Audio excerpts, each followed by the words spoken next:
Jason Bourne's hero quest is a confused one in which he did not choose but chose him, and stuck with him, no matter how much he refused to call. Even when dealing with hero archetypes, Bourne fits a category of several.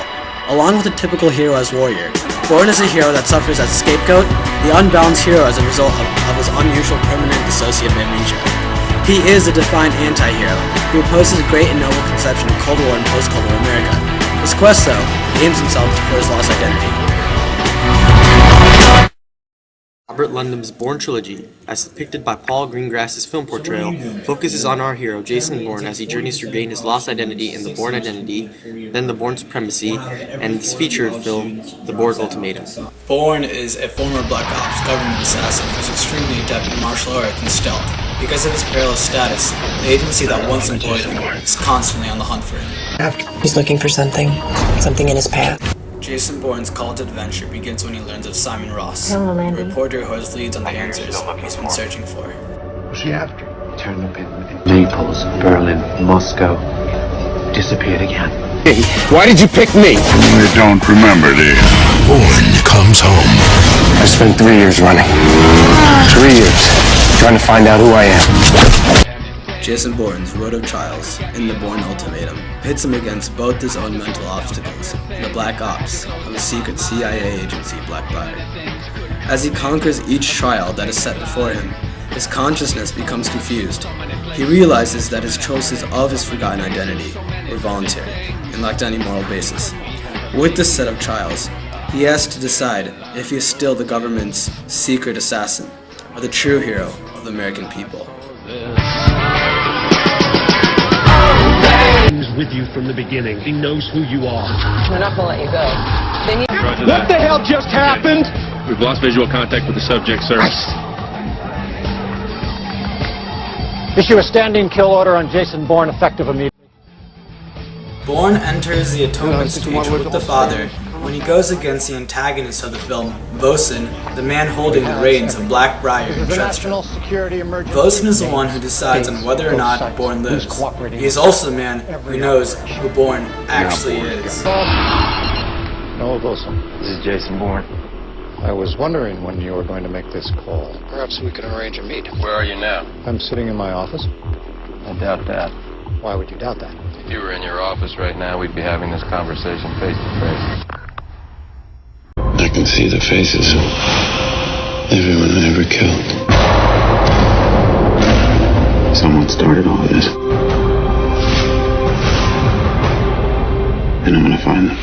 Jason Bourne reminds us that neither can we forget our pasts, nor can we run from them. And yet, they do not control us. Good or bad, we must always confront the decisions we made and that of which they resulted in. Our pasts do not decide who we are, or how we must act, or the fate of our futures. As Jason Bourne realizes that he does not have to run or hold himself accountable to his past, he gains his mastery of the two worlds. This time, his mastery is between the secret chaos of the hidden government and the public. By bringing the two worlds together, he gains the ultimate boon, the knowledge of Treadstone and Blackbriar, long hidden from the rest of the world, and light to the public. This is where it ends. Jason Bourne was Treadstone's, and so by extension, America's greatest covert weapon. He was weaponized against the potential enemies of the so-called noble democracy, and in short, the power-hungry bureaucrats and officials of our government. The theme of the Bourne Ultimatum, thus, professes that justice will always prevail. The weapon, once used to stabilize the power and keep quiet, will destabilize that controlling factor, the clandestine potency of destruction. The embarrassing evil of a nation will always hence come out, for the morals of the American people will cause them to turn against the corruption, just as Jason Bourne did to the officials of Blackbriar. Modern American culture is able to relate to and needs Bourne for a multitude of reasons. Many have linked Jason Bourne to James Bond, albeit an American version, battling the evils outside and inside our nation with an exceptional array of near-superhuman skills. He is the action hero that the American people have for so long been yearning for on the big screen. Yet in a deeper sense, Bourne is relatable simply for his vulnerability, his inner conflict, and his humanity. He is nowhere near perfect, and yet he can be regarded as a true hero.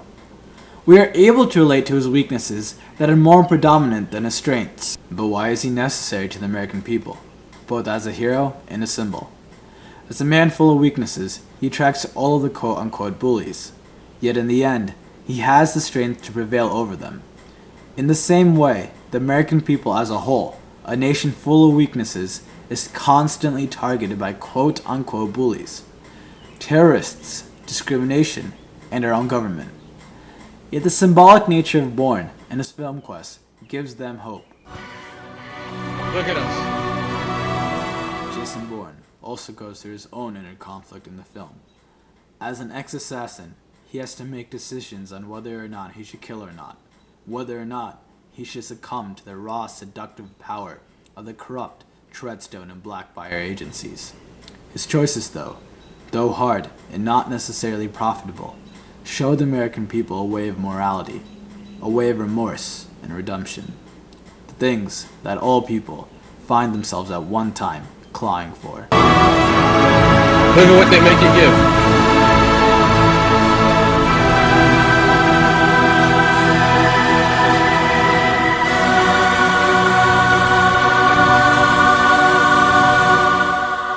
The Bourne Ultimatum also opens our eyes to Cold War and post-Cold War government and nation.